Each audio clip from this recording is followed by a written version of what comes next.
변호사님, 지난 시간에는 저희가 상제 분할 과정에서 가장 중요한 세금이 상속세에 대해서 이야기 나누었는데요. 네. 오늘은 그 이외에 발생할 수 있는 세금에 대해서 이야기 나눠보겠습니다. 예. 보통 상속이 일어나면 상속세를 많이 생각들 하시는데요. 네. 그 외에 다른 세금이 발생하는 경우는 어떤 건가요?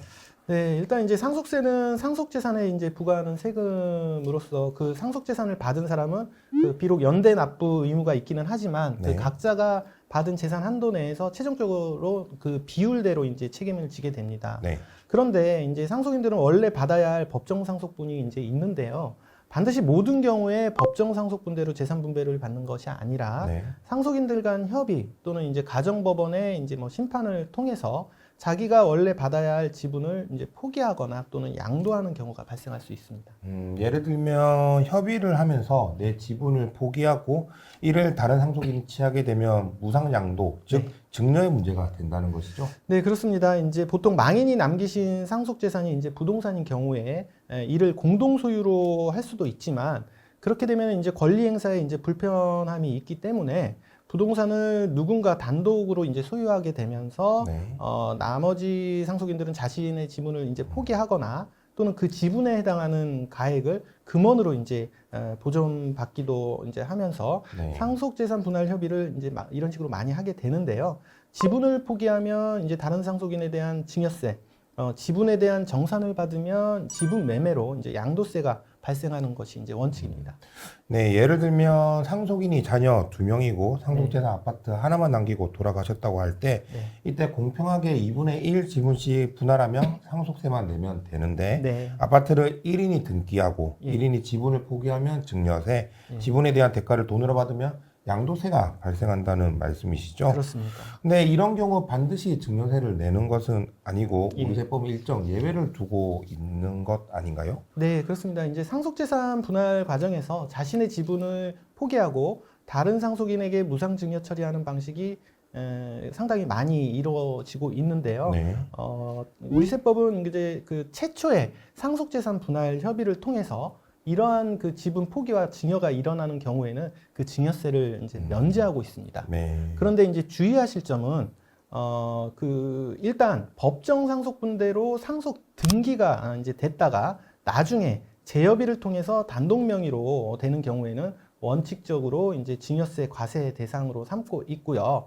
다만 그 등기 후 재협의가 그 이른바 상속세 신고 기한 네. 그 6개월 내에 이루어진 경우에는 다시 그 증여세를 부과하지 않는다는 예외 조항을 두고 있습니다. 네. 상속세법 4조 3항에 이제 규정이 되어 있고요.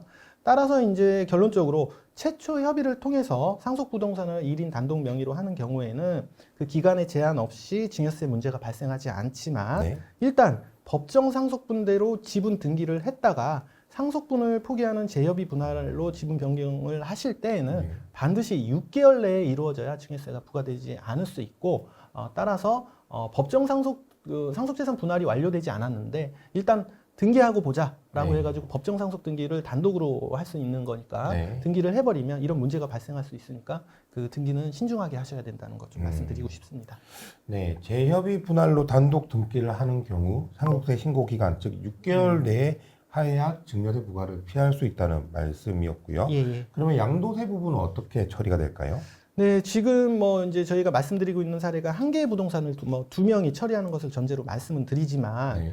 수개의 부동산을 서로 교환하거나 정산할 때도 이게 그 등가 방식으로 되는 게 아니기 때문에 네네. 양도가 일어나는 것이고 정말 이제 더 많이 흔히 일어나는 이제 사례입니다.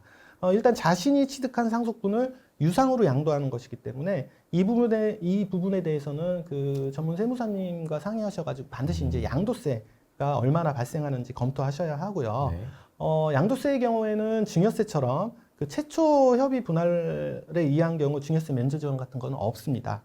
다만 그 상속 협의가 6개월 내에 이루어져서 그 지분 양도가 그 기간 안에 이루어진 경우에는 그 상증세법 시행령 그 49조에 의해서 사실상 그 양도 차익이 없다고 보기 때문에 네. 이런 경우에 양도세 문제는 발생하지 않는다고 볼 수 있죠.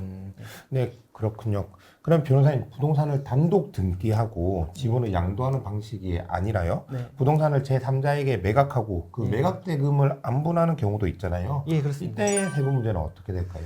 네, 실제로 이제 변호사님이 이야기하신 것처럼 공동상속인들이 이제 부동산을 매각한 후에 매각 대금을 정산하자고 협의하는 경우가 오히려 더 많은 것 같습니다. 네, 왜냐하면은 그 지분 교환 방식, 즉 내가 정산금을 직접 지급하려면은 그 자금이 있어야 되는데 그 자금이 없을 때 매각 후 정산하자 이렇게 이제 많이 네. 이루어지죠.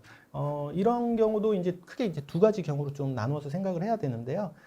일단 그 상속 부동산을 매도하기 위해서는 망인 명의 상태에서는 매도할 수가 없죠. 그렇죠. 일단 상속인들이나 누군가 명의로 변경된 다음에 이제 매도가 가능한데요.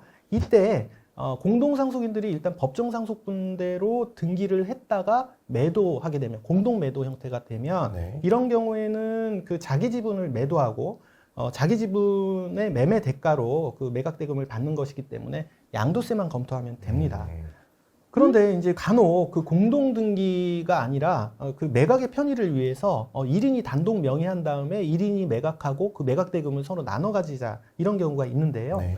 이때는 이제 양도세뿐만 아니라 그 현금을 정산한 부분이 앞서 말씀드린 그 등기 후 재협의에 해당이 되기 때문에 네. 양도세 외에도 증여세가 부과된다는 점을 상당히 유의하셔야 됩니다.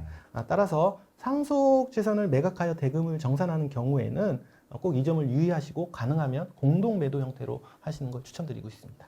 네, 오늘 말씀 들어보니 이 상속재산 분할에서 상속세뿐만 아니라 증여세, 양도세 문제도 간과할 수 없다는 점을 알게 되었는데요. 오늘 말씀 감사드립니다. 저희는 다음 시간에 또 유용한 정보로 찾아오도록 하겠습니다.